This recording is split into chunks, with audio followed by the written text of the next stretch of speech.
বনি ইসরায়েলের মধ্যে থেকে এক ব্যক্তি কবরের পাশ দিয়ে যাইতেছে। কিসের পাশ দিয়ে যায়? ওরা বলে কবরস্থান, কবরের পাশ দিয়ে যায়। আল্লাহু আকবার দেখে কবরস্থানের মধ্যে এক আল্লাহর বান্দা দাঁড়িয়ে দাঁড়িয়ে নামাজ পড়তেছে।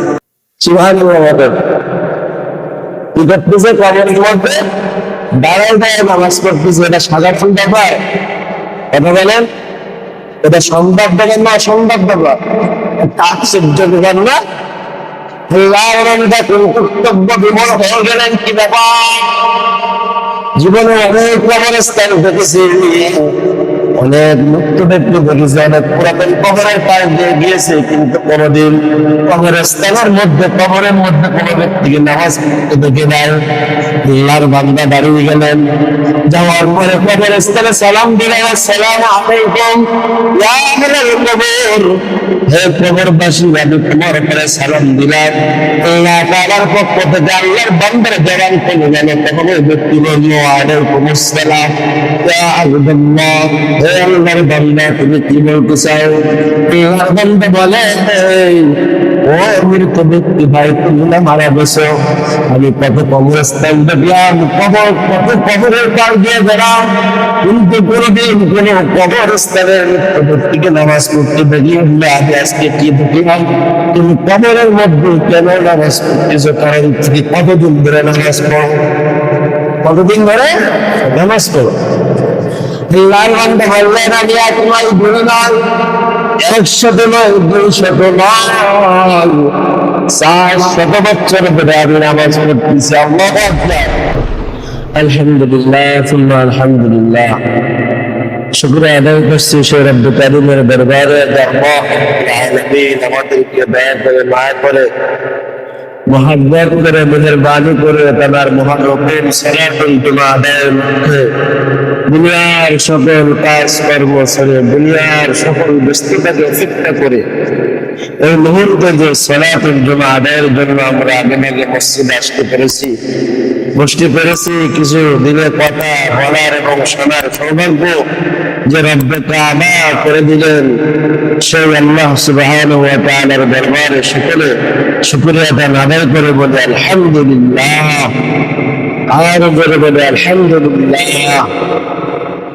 লাখো কোটি দরুদ ও সালাম পড়ছি আপনার আমার নবী সাইয়্যিদুল মুরসালিন খাতামুন নবিয়্যিন শাফিউল মুজনাবিন, যে নবীর সাথে একবার দরুদ পড়লে আল্লাহ তাআলা 10টি রহমত বর্ষণ করেন। সুবহানাল্লাহ।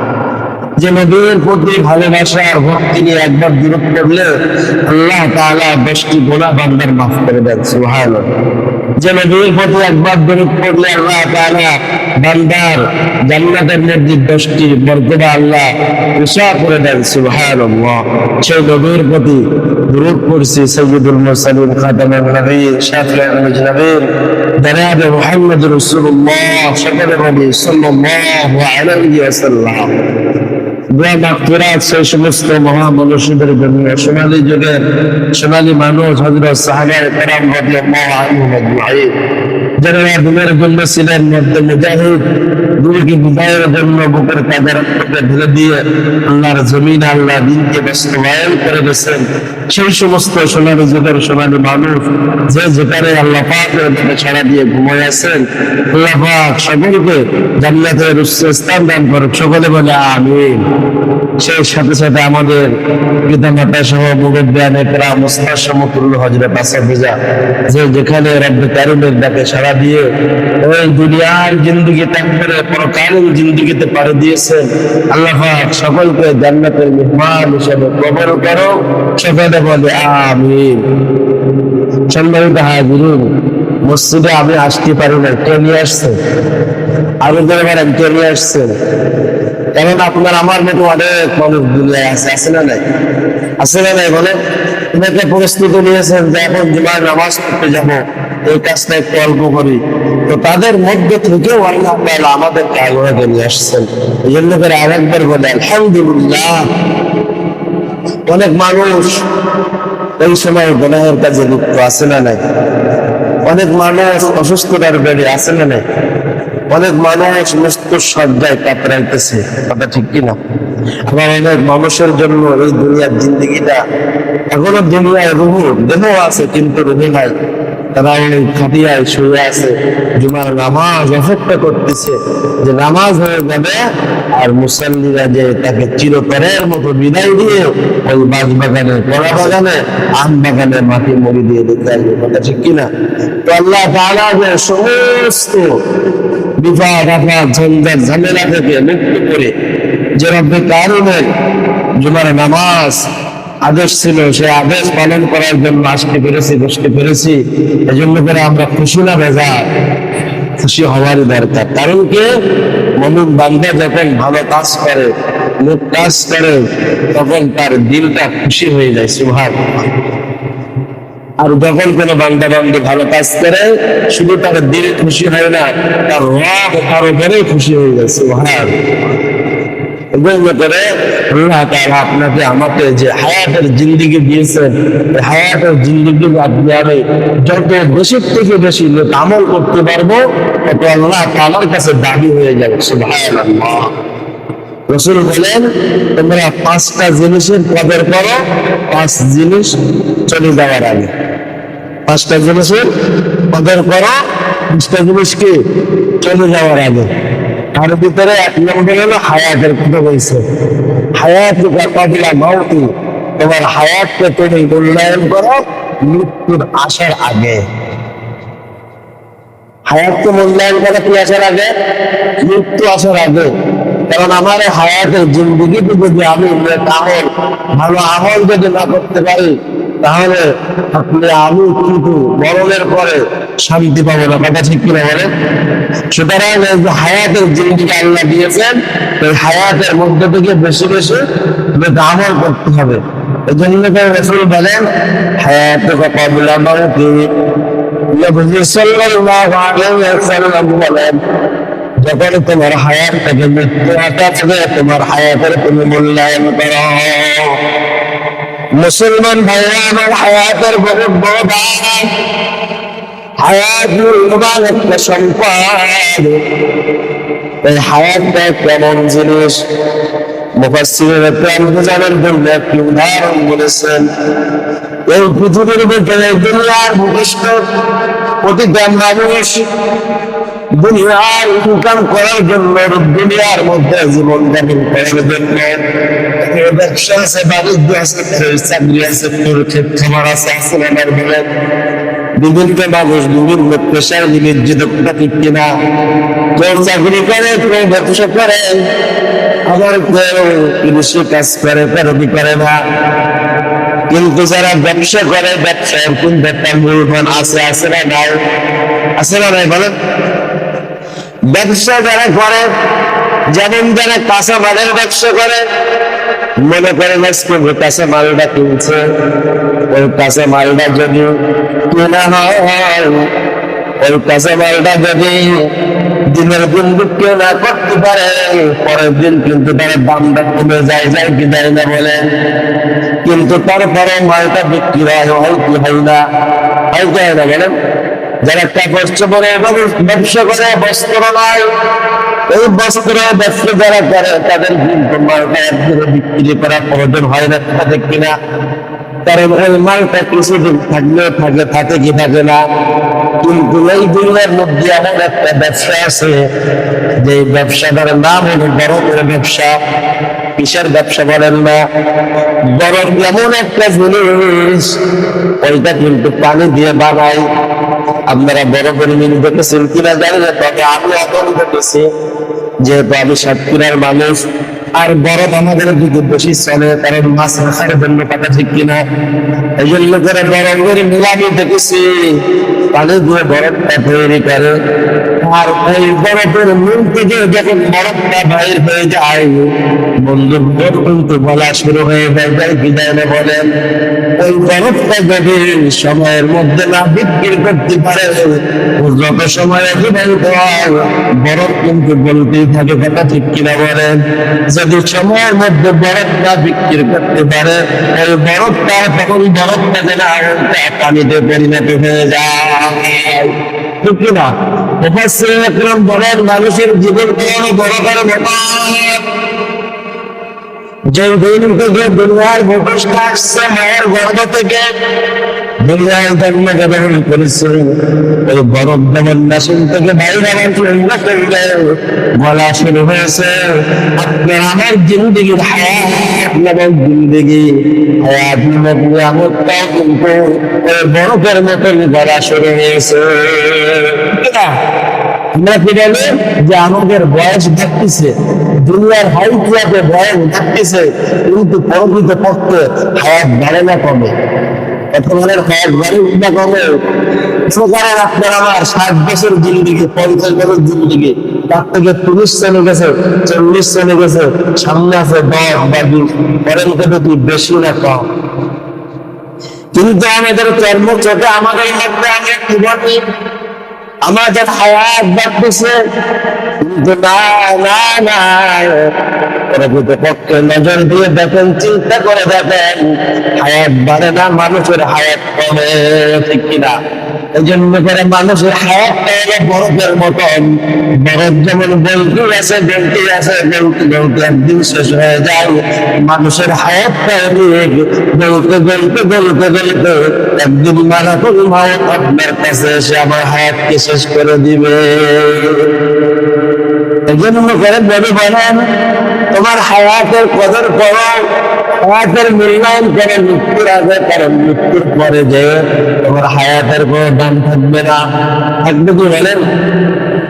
বলে ইসরায়েলের মধ্যে থেকে এক ব্যক্তি খবরের পাশ দিয়ে যাইতেছে। কিসের পাশ দিয়ে যায়? ওরা বলে কবরস্থান, কবরের পাশ দিয়ে যায়। আল্লাহু আকবার দেখে কবরস্থানের মধ্যে এক আল্লাহর বান্দা দাঁড়িয়ে দাঁড়িয়ে নামাজ পড়তেছে। সুবহানাল্লাহ বলেন। কি করতেছে? কবরের মধ্যে দাঁড়ায় দাঁড়ায় নামাজ পড়তেছে। এটা সাধারণ ব্যাপার? কথা বলেন, এটা সম্ভব ব্যাপার না অসম্ভব ব্যাপার? আশ্চর্য ব্যাপার না? কর্তব্য বিমল হয়ে গেলেন, কি ব্যাপার? জীবনে অনেক কবরস্থান দেখেছি, অনেক মুক্ত ব্যক্তি দেখেছি, অনেক পুরাতন কবরের পাশ দিয়ে গিয়েছে, কিন্তু কোনোদিন কবরস্থানের মধ্যে, কবরের মধ্যে কোনো ব্যক্তিকে নামাজ পড়তে দেখে নাই। আল্লাহর বান্দা দাঁড়িয়ে গেলেন, যাওয়ার পরে কবরস্থানে সালাম দিলেন, আসসালামু আলাইকুম ইয়া আহলাল কবর, হে কবরবাসী, আমি তোমার উপরে সালাম দিলাম।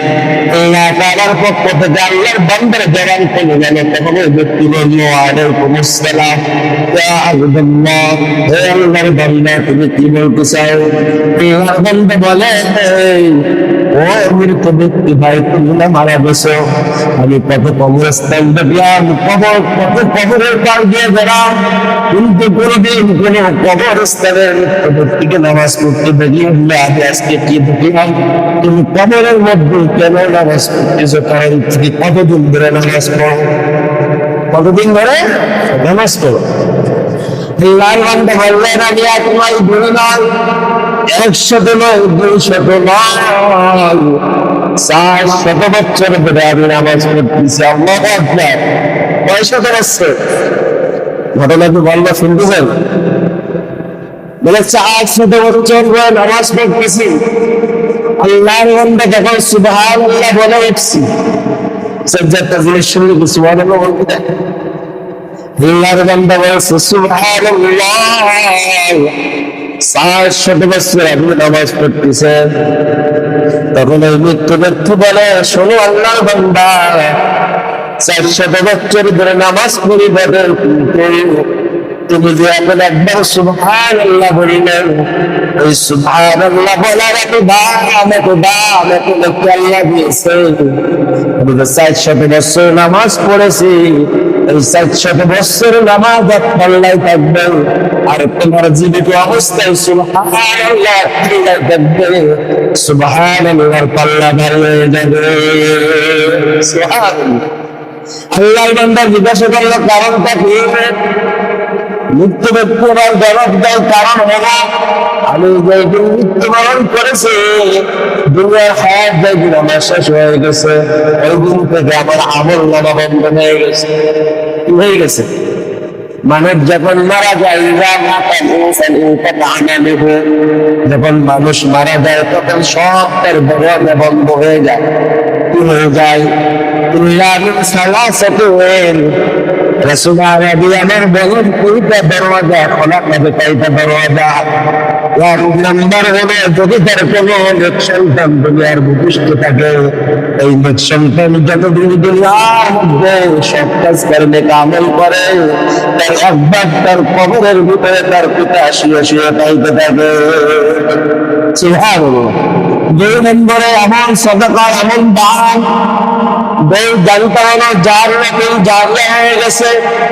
আপনি আমার অর্জিত থেকে মসজিদ নির্মাণ করেছেন, আপনার অর্জিত সম্পদ দিয়ে মাদ্রাসা নির্মাণ করেছেন, সারা বিদ্যালয় জনকল্যাণের জন্য একটি টিউবওয়েল পুঁতে দিয়েছেন, জনকল্যাণের জন্য একটি গাছ লাগাই দিয়েছেন, জনকল্যাণের জন্য একটি রাস্তা বানিয়ে দিয়েছেন।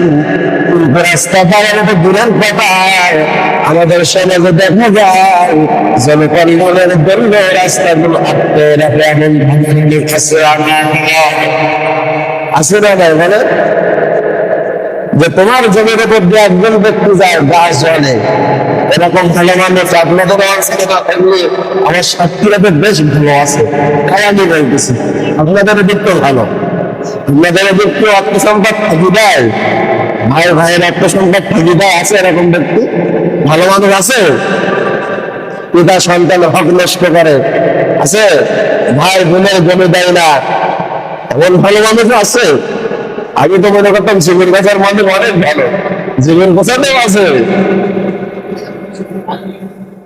তবে নবীজি বললেন দুই নম্বরে এমন সদকা ঘোরা দাঁড়িয়ে হয়ে গেছে, তুমি মরে যাবা কিন্তু তোমার নির্মাণ মসজিদে একটা ফ্যান তুমি কিনে দিয়েছো বন্ধু, ওই ফ্যানটা যতদিন চলবে আর ফ্যানের তলে যতদিন কুরআনুল কারীম তেলাওয়াত করবে, যতদিন মানুষ নামাজ পড়বে, ওই মসজিদ যতদিন থাকবে, নবীজি আমার বলেন কিয়ামত পর্যন্ত এর একদিন সব তোমার নামে দিবস হয়ে গেছে, পার্সেন্টারি হয়ে গেছে, এই পার্সেন্ট তোমার ভাগে চলে যাইতে থাকবে। আমি আসতে পারেন সুবহানাল্লাহ। তুমি মসজিদ নির্মাণের জন্য 5 টাকা দিয়েছো, কোনো অসুবিধা নেই। তোমার সমাজ কাছে 10 টাকা দেওয়া, 10 টাকা দিয়েছো।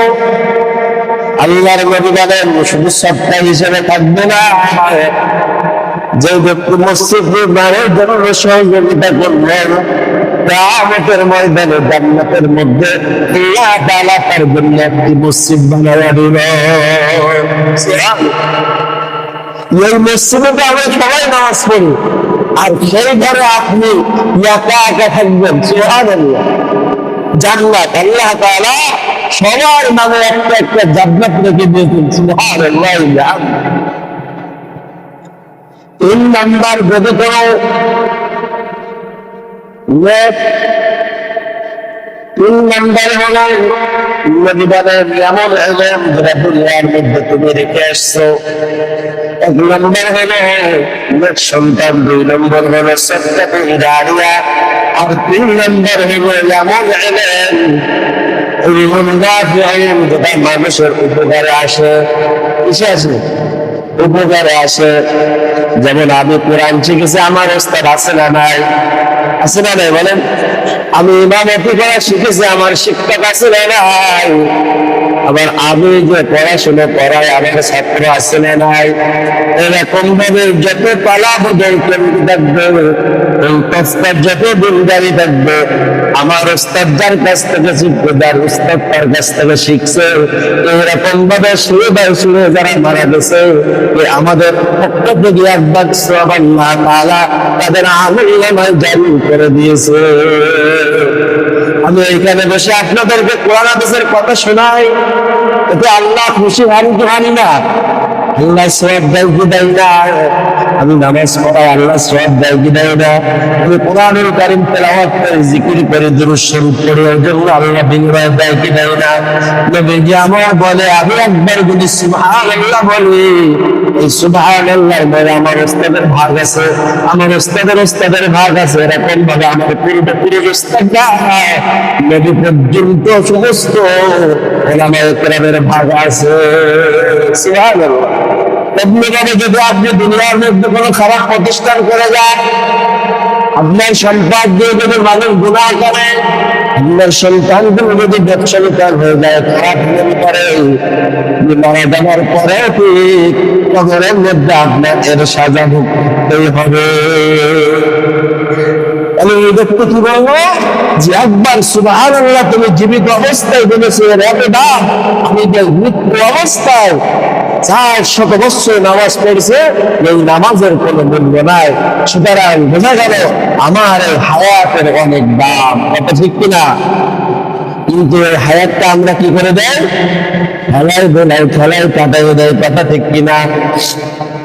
আমরা যারা যুবক আছে চিন্তা করছি এখন নামাজ পড়বো কেন, এখন মসজিদে যাবো কেন, এখন কোরআনুল কারীম তেলাওয়াত করবো কেন, এখনো তো আমি বড় হই না, এখনো বিবাহ শাদী করি নাই, এখনো সন্তান আগে ধরি নাই, এখনো চৌবারে পাক ধরি নাই, কিছুদিন বাদ তারপরে আমরা নামাজ কালাম ধরবো।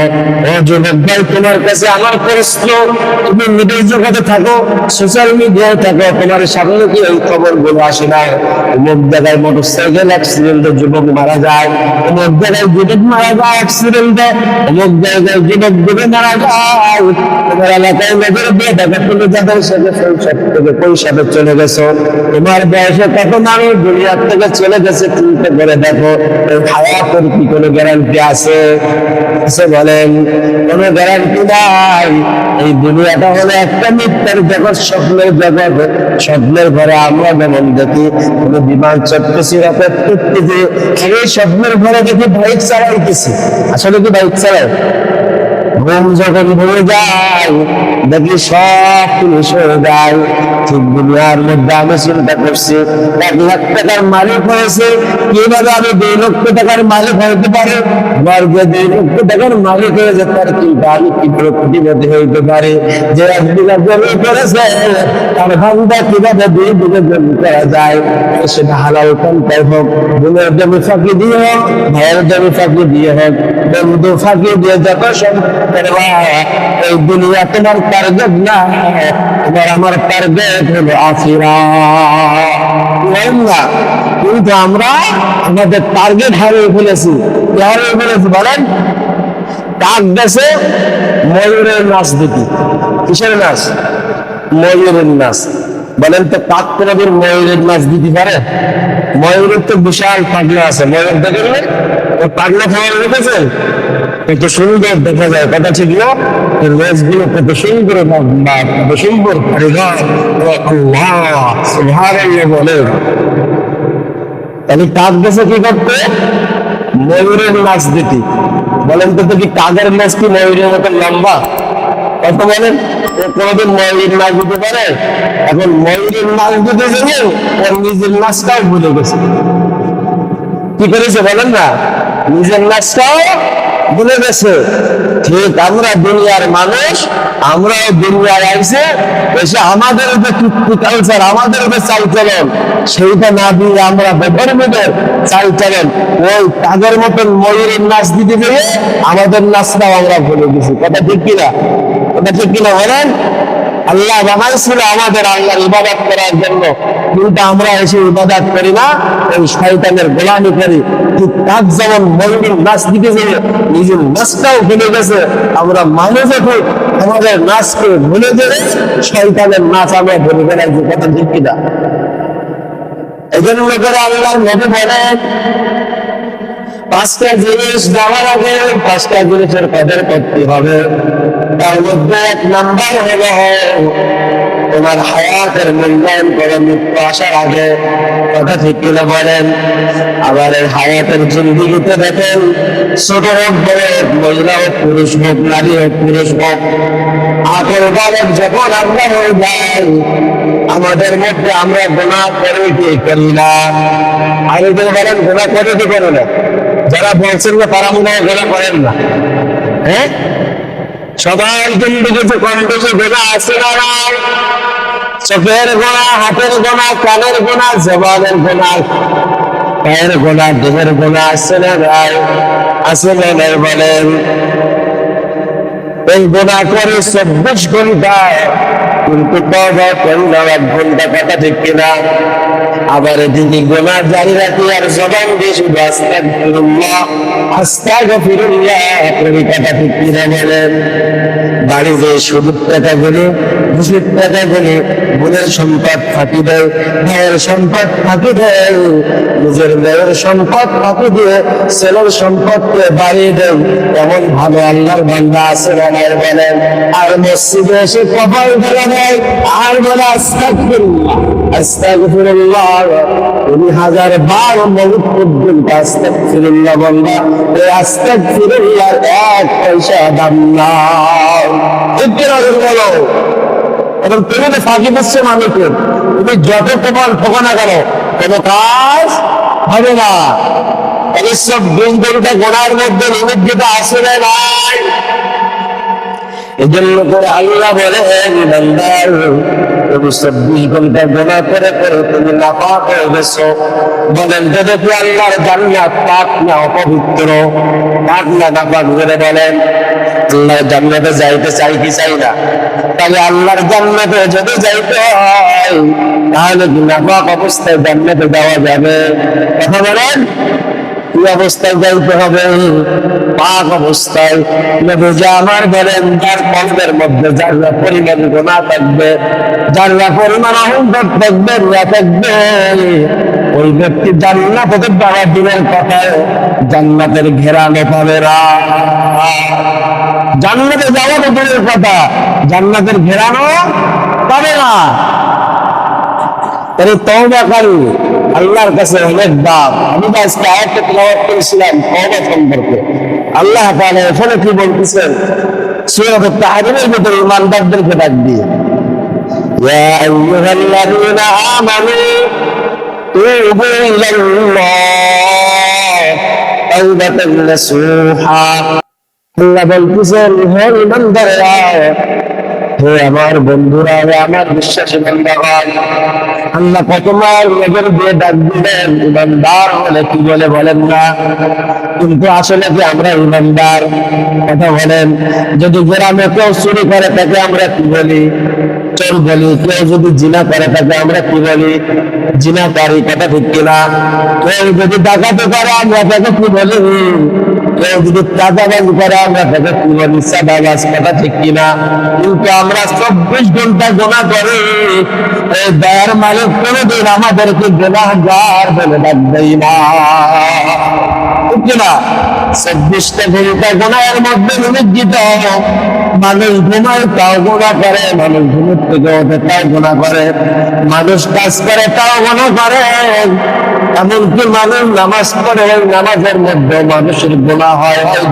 বলেন, নামাজটা যদি নামাজের মতো না হয়, এই নামাজটা তো কবুল হয় না, বরং ওই নামাজ থাকার জন্য বদদুয়া দেয় কি দেয় না? কিন্তু আল্লাহ তাআলা কোনদিন বললেন না, হে নাফরমানের দল, হে আমার নাফরমান বান্দারা।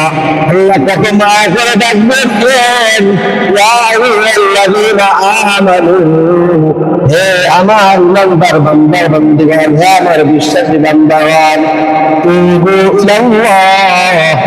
গুনাহ অনেক হয়ে গেছে, অনেক হয়ে গেছে। ফজর গেলে নামাজ পড়লে না, জোহরের আযান গেলে নামাজ পড়লে না, আসরের আযান গেলে নামাজ পড়লে না, মাগরিবের সময় মুয়াজ্জিন ডাক দিলে তাও মসজিদে আসলে না, ইশার সময় মুয়াজ্জিন ডাক দিলে তাও মসজিদে আসলে না। বন্ধুদের আড্ডায়, প্রেমিকার আড্ডায়, গার্লফ্রেন্ড বয়ফ্রেন্ড আসি না নাই, তাদের আড্ডায় তুমি সময়কে নষ্ট করেছো। আল্লাহ বলতেছে, গুনাহ অনেক হয়েছে, আর গুনাহ করো না। এবার একটু ফিরে আসো, আল্লাহর দিকে ফিরে আসো, তওবা করো। আল্লাহর কাছে অনেক গুনাহ হয়ে গেছে। শয়তান বলে, বললাম তোর গুনাহ অনেক হয়ে গেছে, তুই তওবা করিস না, তোর তওবা আল্লাহ কবুল করবে না। আল্লাহ বলতেছেন, তুবু ইলাল্লাহ, তুমি তওবা করো, আমি আল্লাহ তোমার তওবাকে কবুল করে নিব। সুবহানাল্লাহ। শয়তান কি বলে? গুনাহ করার সময় অনেক যুক্তি যাত্রা দেয়, দেয় কি দেয় না বলেন? অনেক দলিল দেয়, এগুলো তো অল্প হালকা করে দেয়। গুনাহকে কি করে দেয় বলেন না? হালকা করে দেয়। এবার গুনাহ করার পরে এটা কি করে দেয়? বড় করে দেয়। কি করে দেয় বলেন না? বড় করে দেয়, কিন্তু আমরা গুনাহ করার পরে আমরা অনুতপ্ত হই না। অথচ আল্লাহ বলতেছেন, বান্দা তুই তওবা কর, আমি তোর গুনাহ কত বড় গুনাহ, তোর গুনাহ যত বড় হোক না কেন আমার রহমকে তার থেকে বড়। আল্লাহু আকবার। বান্দা তুই তওবা করতে পারে, কিন্তু আমার নাম আছে গফুর গফফার, আমার মাফ করার ক্ষমতা আছে। তুই তওবা করবি, এক ফোঁটা পানি তোর গুনাহের জন্য নাকের ডগায় নিয়ে আসবি, আল্লাহ তোর জীবনের গুনাহগুলো মাফ করে দিব। দেখেন কত বড় গুনাহ মাফ করার ক্ষমতা আছে। ঘটনা মনে পড়ে গেল ওই নবীর যুগের ঘটনা। হযরত ওমর ফারুক রাদিয়াল্লাহু তাআলা আনহুর নাম আপনারা শুনছেন কিনা বলেন? কে ছিলেন? যিনি ছিলেন ইসলামের দ্বিতীয় খলিফা। আল্লাহ তাআলা কুরআনুল কারীমের ভিতরে 18টা মতামত হযরত ওমর রাদিয়াল্লাহু তাআলা আনহুর সাথে কুরআনের আয়াতকে নাযিল করে দিয়েছে। হযরত ওমরের এত পাওয়ার, নবী বলছেন, ওমর আমি মারা যাওয়ার পরে যদি কেউ নবী হতো তাহলে তুমি নবী হিসাবে দুনিয়ায় আসতা। কত বড় পাওয়ার ছিল, কত বড় গ্রহণযোগ্য ব্যক্তি। ওমর একদিন রাস্তা দিয়ে হাঁটতে দেখে এক যুবক, আল্লাহর এক যুবক অজর করে কান্না করছে। এত জায়গাতে মনে করি আল্লাহ তাআলা একজন সত্যদিনের মানুষ। হাদিসের ভিতরে বলছেন, আমার উম্মতের মধ্যে সবচেয়ে শক্ত দিনওয়ালা হলো ওমর। ওমরের বিচার অনেক কঠিন। ওমর কারোর সাথে ইসলামের জন্য আপোষ করে না, ইসলামের জন্য সে নিবেদিত কোরআন ইনসাফকারী ওমর। ওই ওমর রাদিয়াল্লাহু তাআলা রাস্তা দিয়ে যাইতেছে, দেখে এক যুবক কান্না করতেছে। এখনকার যুবক তো কান্না করে না, সাথে পারে নাই, কারণ তাকে ওই যুবকের ছবি দেখিয়া, নায়িকার গায়িকার গান দেখিয়া অনেকটা মরে গেছে। কথা ঠিক কিনা? গভীর রজনীতে মোবাইলটা লেপের ভিতরে ঢুকাইয়া তাহলে ইয়ারফোন দিয়ে কত সুন্দর করে দেখে, মনে করে বাবু দেখে না, মাও দেখে না, ও যুবক দুনিয়ার কেউ না দেখি একজন দেখেন তিনি কে। আর জোরে বলেন তিনি কে? তিনি দেখেন কি দেখেন না? যুবককে ডাকবে বলে, হযরত ওমর ফারুক, আল্লাহর বান্দা তুমি এত বছর ধরে কেন কান্দো? কান্নার তো একটা লিমিট থাকা দরকার আছে না? দুনিয়ার মধ্যে মানুষ কান্দে, দুঃখের জন্য কান্দে, আবার যখন অসুবিধা মিটে যায় তখন কান্না কি হয়ে যায়, বন্ধ হয়ে যায়। কিন্তু যুবক এত বছর ধরে কাঁদতেছে, এই কান্না দেখে হযরত ওমর ফারুক রাদিয়াল্লাহু তাআলা আনহু কান্না শুরু করে দিয়েছে। যুবকের কান্না দেখে হযরত ওমর কি করলেন? কান্না শুরু করে দিলেন।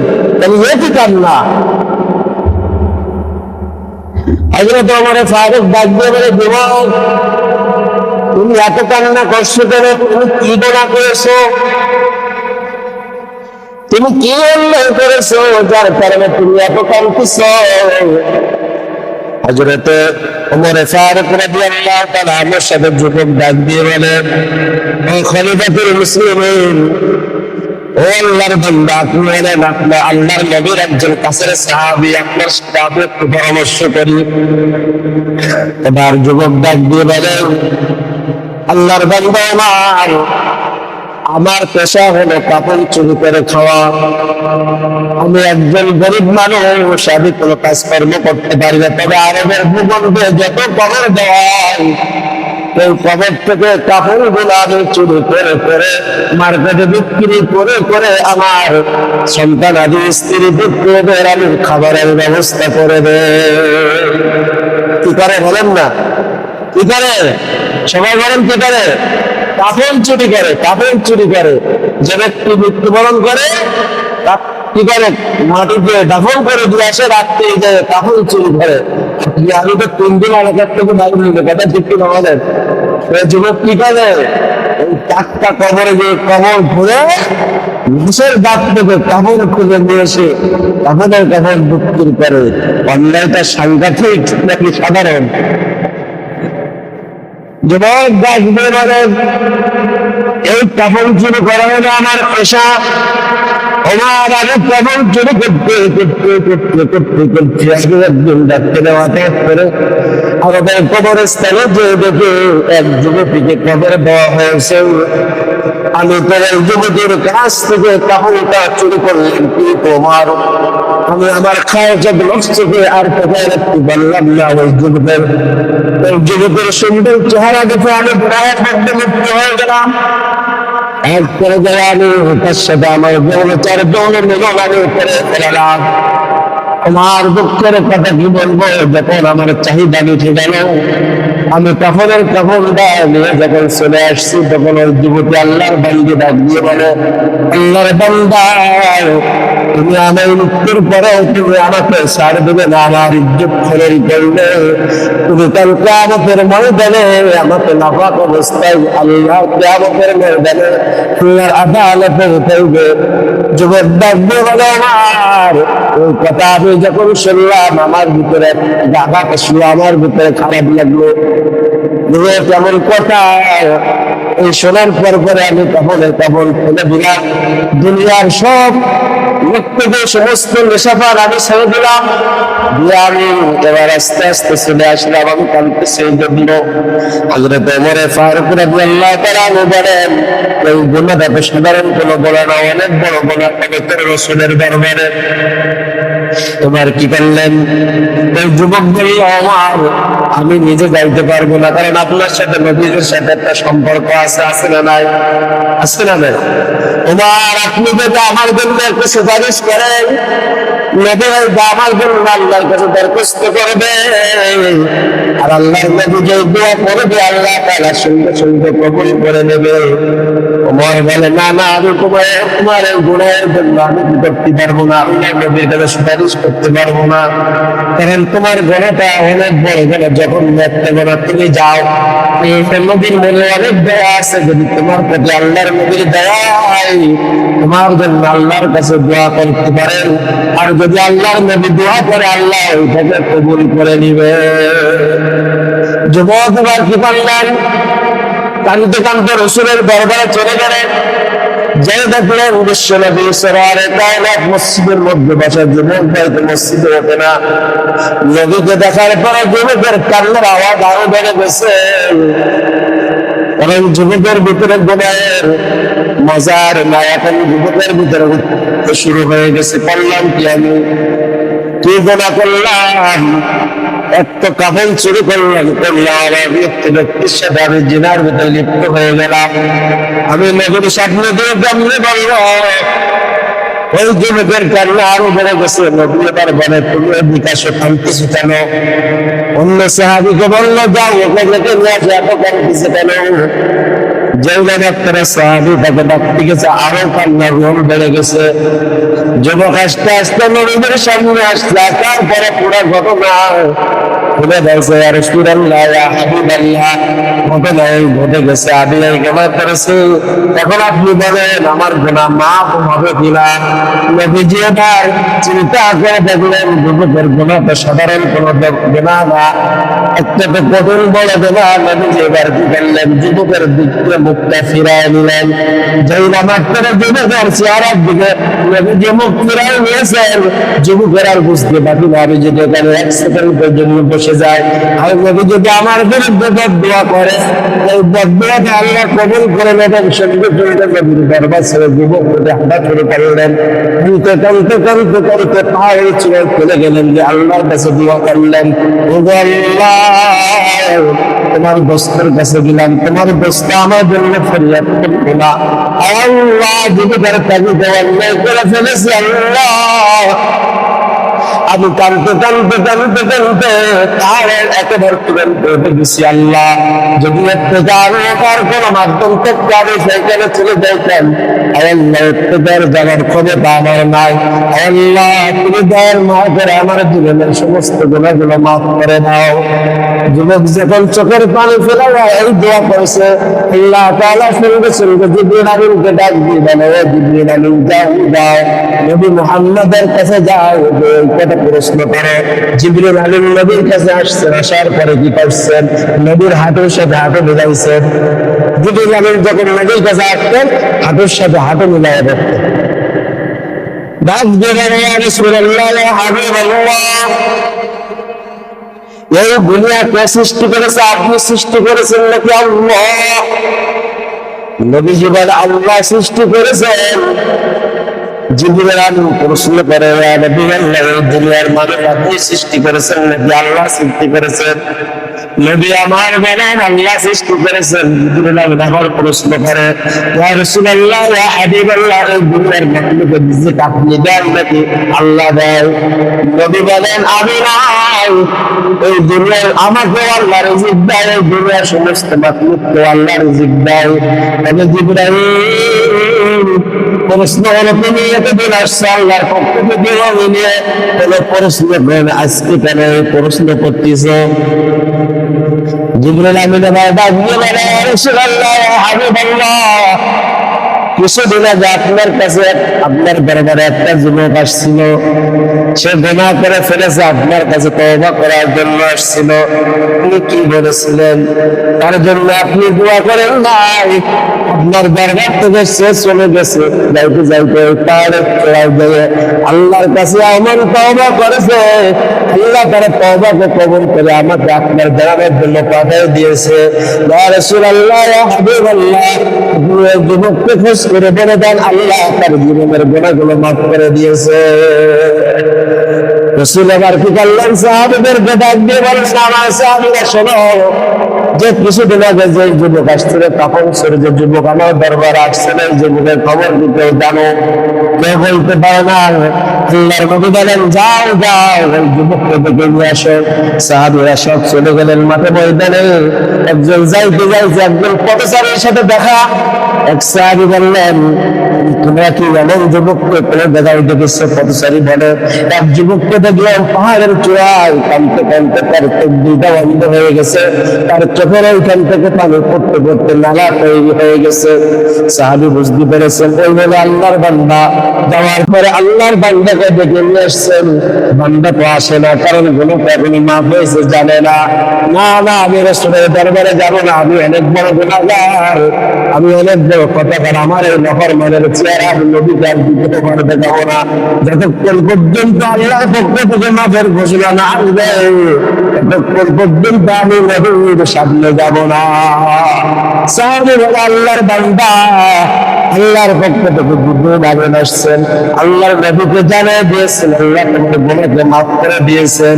যাও যাও, তুমি আল্লাহর নবীর কাছে যাও, আল্লাহর নবী তোমাকে সান্ত্বনা দেবে, আল্লাহর নবী তোমার চেহারায় হাত বুলিয়ে দিবে, আল্লাহর নবী তোমার জন্য কোনো কিছু করবে না। যাও, আল্লাহর নবী তোমাকে সালাম জানাইছে। এবার সাহাবী কি করলেন? ওই পাহাড়ের চূড়া থেকে নেবে আল্লাহর নবীর দরবারে হাজির হইলেন। সুবহানাল্লাহ, এত বড় গুনাহ কি আমরা করেছি? কথা বলেন, তাহলে কিসের ভয়? আল্লাহ যদি এত বড় গুনাহ মাফ করার ক্ষমতা রাখে, আল্লাহ এখনো আছে না নাই? আরো বড় বড় আছে না নাই? সে আল্লাহ বলতেছেন, তোমরা আমার কাছে তওবা করো, তওবাতুন নাসুহা, আমি আল্লাহ তোমাদের জীবনে সমস্ত গুনাহগুলো মাফ করে দেব। আল্লাহ আমাদের সকলকে তওবা করে কবর দেওয়ার তৌফিক দান করুক। সকলে বলে আমিন।